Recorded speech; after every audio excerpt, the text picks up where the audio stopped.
Hi, I am Sophia. Welcome to True Payback, where story hits different. Hit subscribe. Let's dive in. My name is Maya Mitchell, and for 28 years, I've been the family disappointment.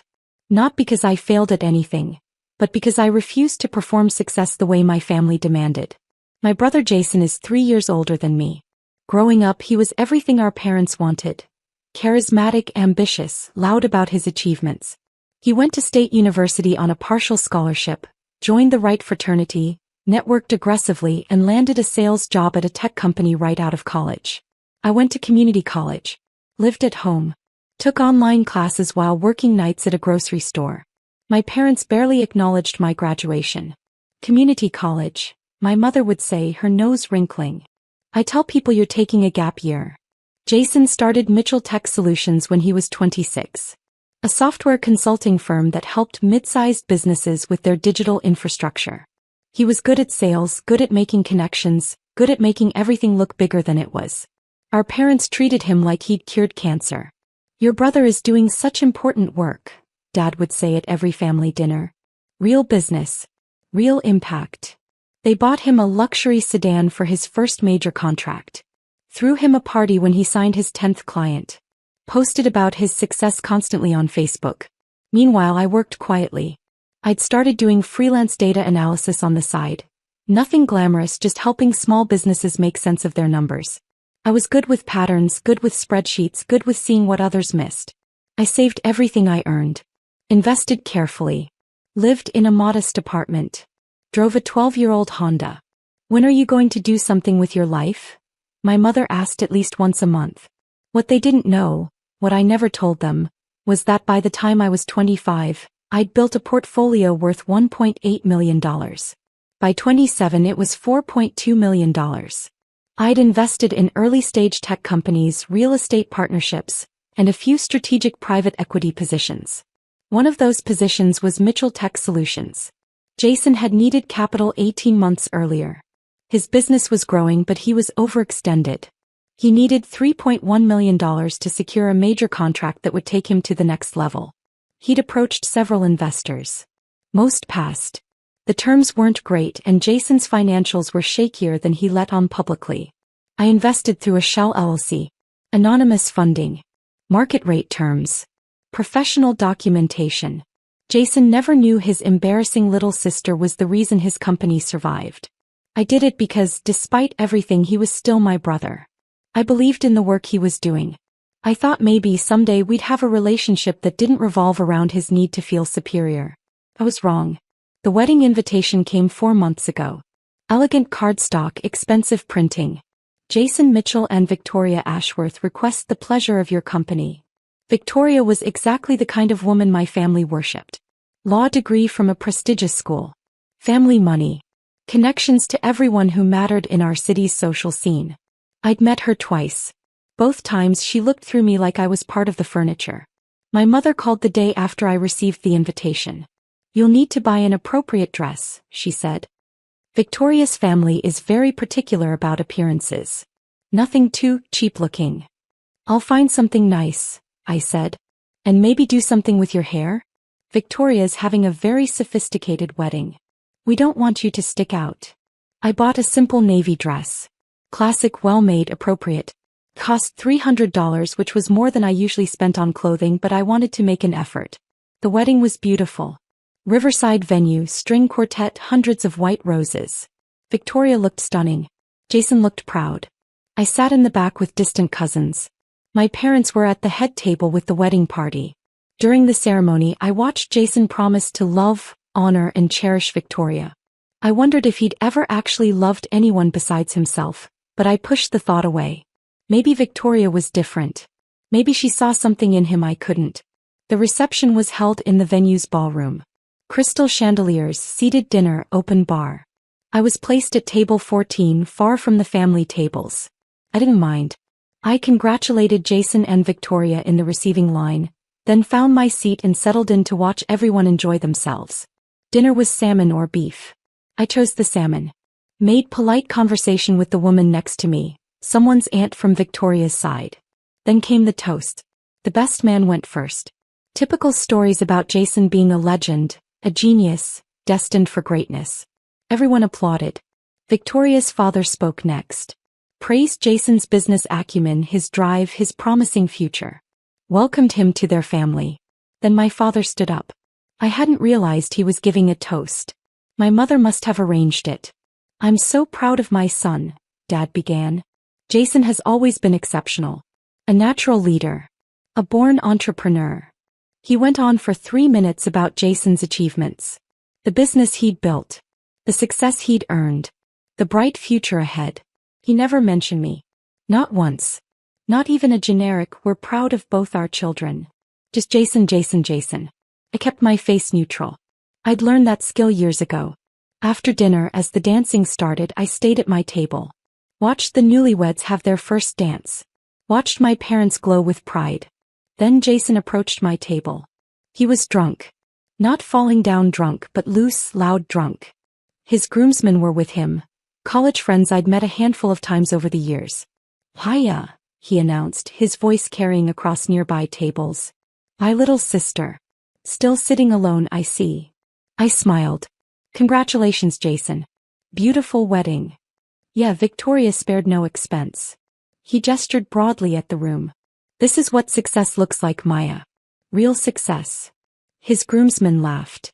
A few people at neighboring tables glanced over. "It's very nice," I said evenly. "You know what's funny?" Jason leaned against my table. "Mom told me you came in that dress. $300. I checked the tag when you hung your purse." He shook his head. $300. Victoria's shoes cost more than that. "I'm sure they're lovely shoes," I said. "You're the embarrassing one in this family," Jason announced, his voice louder now. Several more tables were watching. "Living your sad little life. Working your sad little job. While I'm building an empire." His groomsmen laughed harder. One of them, Brad I think, said, "Dude, not cool." But Jason was on a roll. "What do you even do, Maya? Data entry? Is that what you're still doing?" "Something like that," I said quietly. "Something like that," he mimicked. "Meanwhile, I just closed a $7 million contract. 7 million. Do you even comprehend numbers that big?" I looked at him. Really looked at him. This was my brother. The person I'd protected. The person I'd believed in when other investors wouldn't. "Congratulations on your marriage, Jason," I said again. I pulled out my phone. Opened my encrypted messaging app. Sent a message to my wealth manager. "Withdraw all funding from Mitchell Tech Solutions. Effective immediately. Activate the acceleration clause." I hit send. 15 seconds later, Jason's phone started binging. At first he ignored it. Still laughing with his groomsmen about something else he'd said. But the binging continued. Message after message. He pulled out his phone. Looked at the screen. His face changed. "What the hell?" he muttered. More messages. Then his phone actually rang. He looked at the caller ID and his face went pale.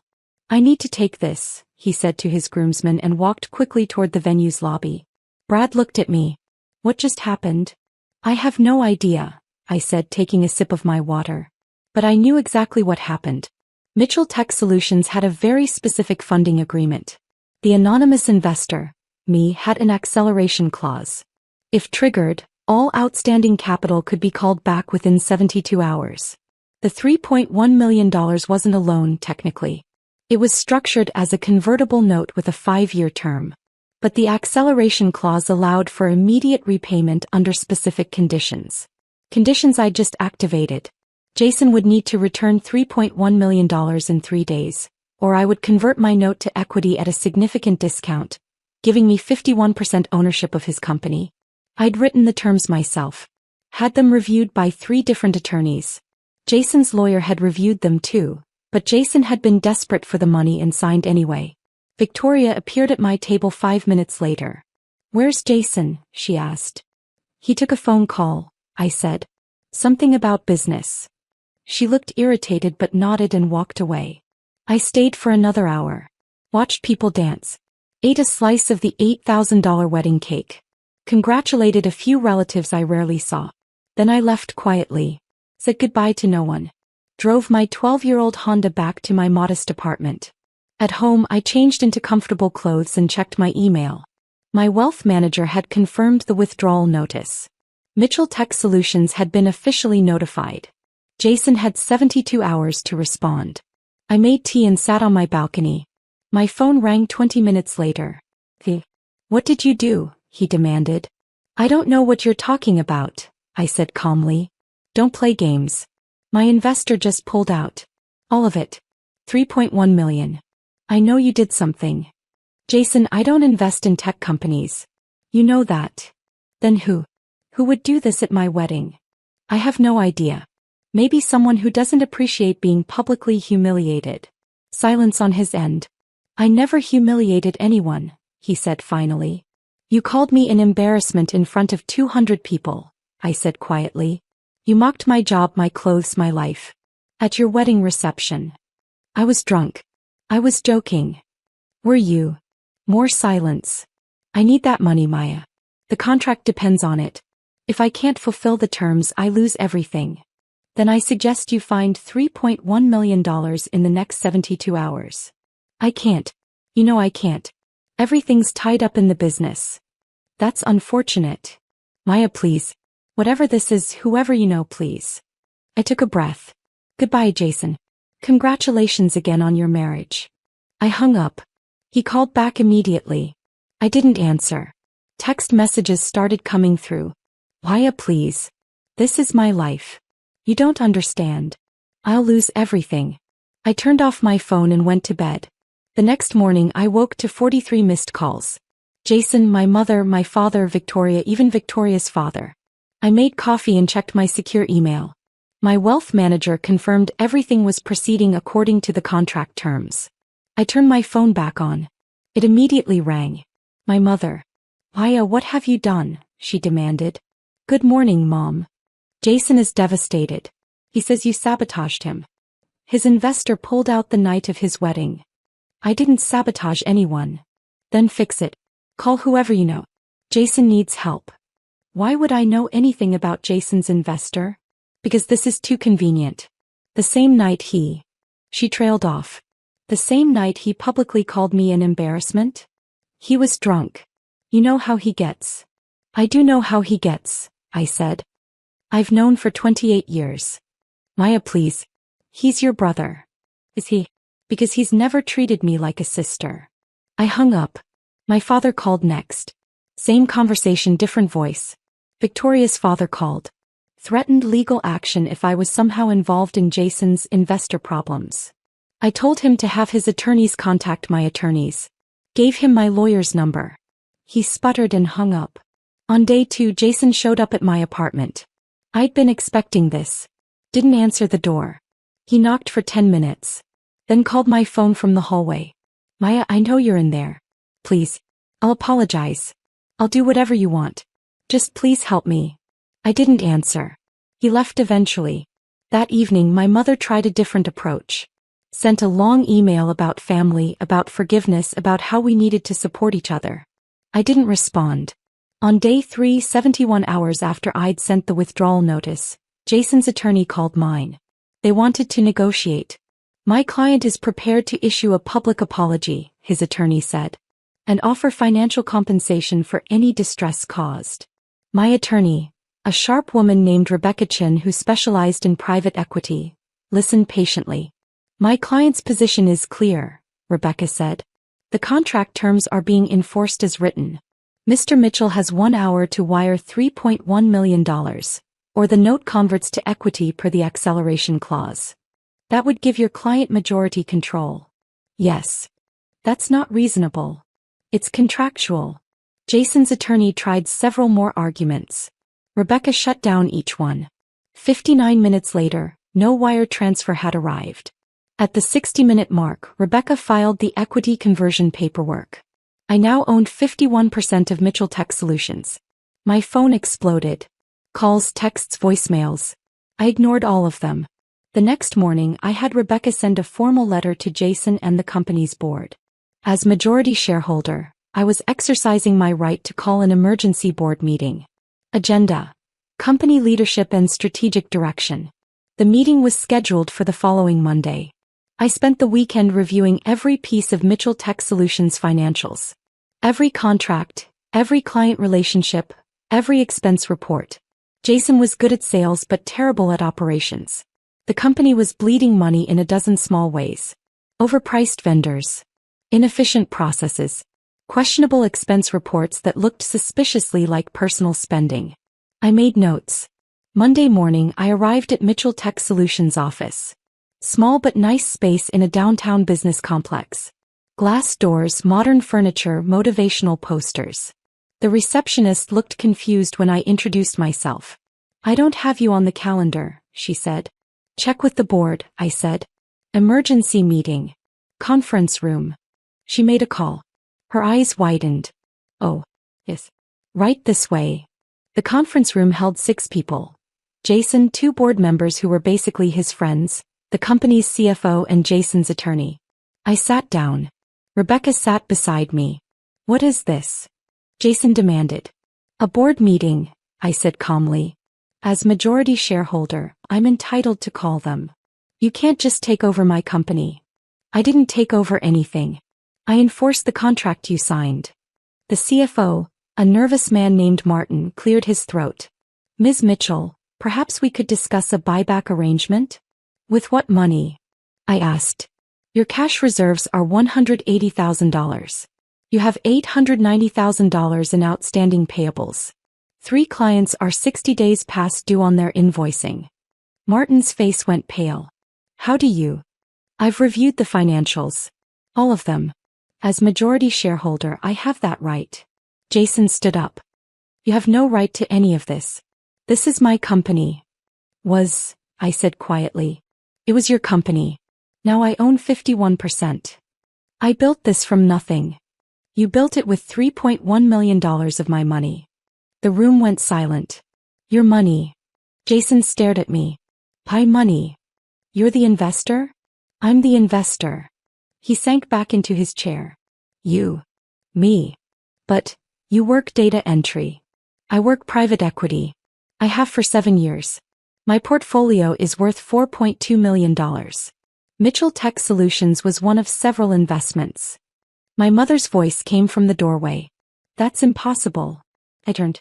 My parents were standing there. The receptionist behind them looked apologetic.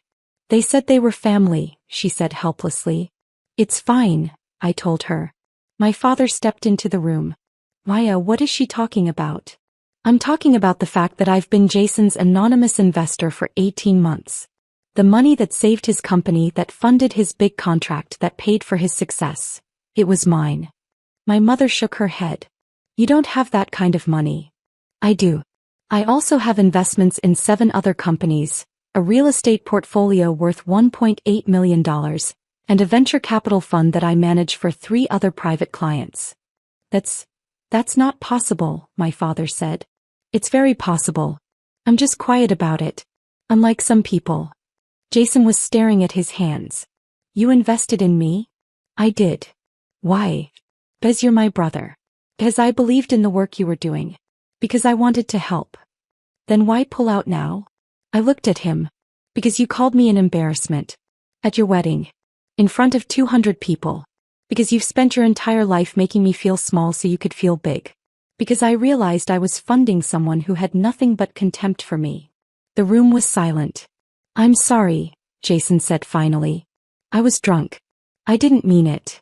Yes, you did. You always mean it. This is who you've always been. My mother spoke up. Maya, we didn't know. If we'd known about your success, we would have. Would have what? I interrupted. Been proud of me, acknowledged me, treated me like I mattered. She didn't answer. The only thing that's changed is now you know I'm not embarrassing. But I was the same person last week. The same person for 28 years. The only difference is now my success is visible. I stood up. I'm not here to punish anyone. I'm here to make a business decision. I looked at Jason. Mitchell Tech Solutions has potential. But it's poorly managed.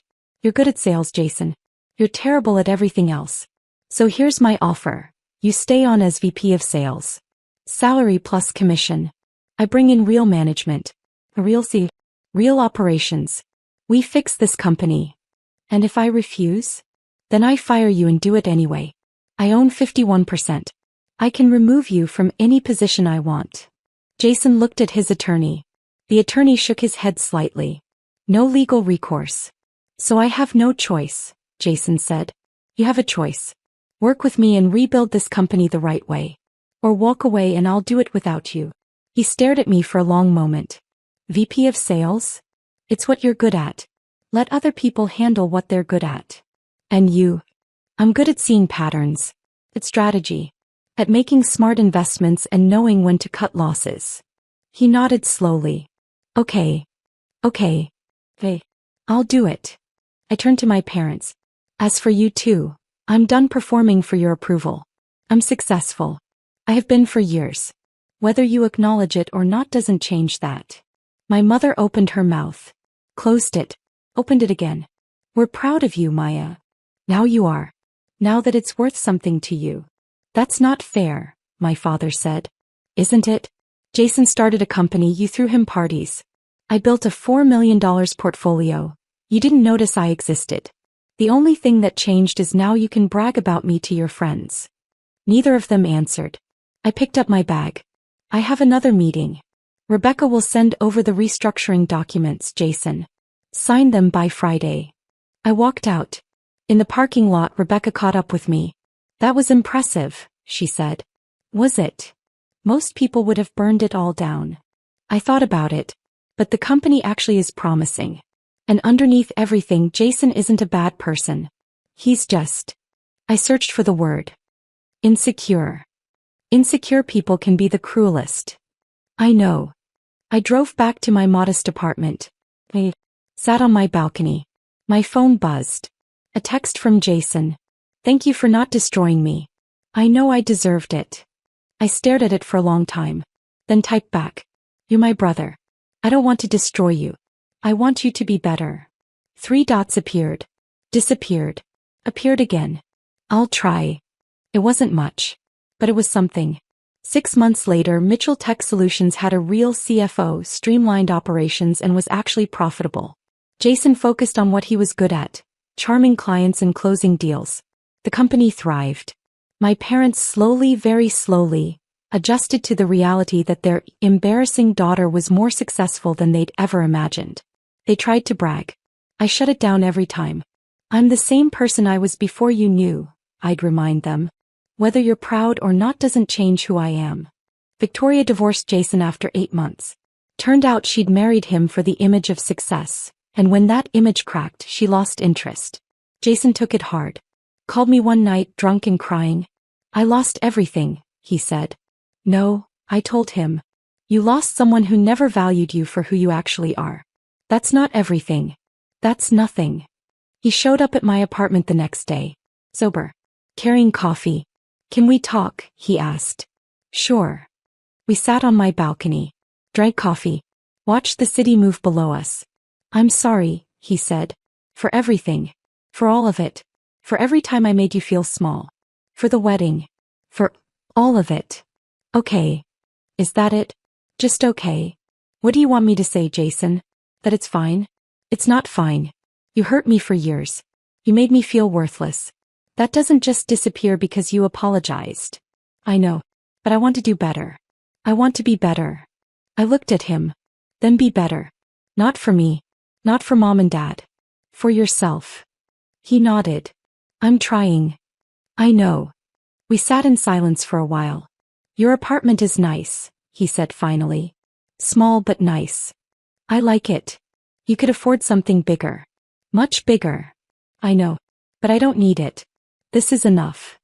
He smiled. You're weird. Yeah. I am. I think that's okay. It is okay.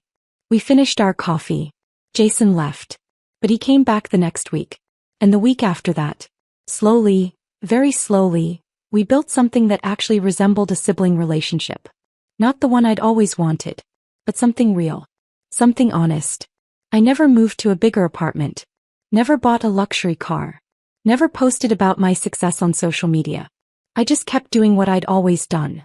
Seeing patterns, making smart investments, building something solid and real. And I learned that the only validation that matters is your own. Everything else is just noise.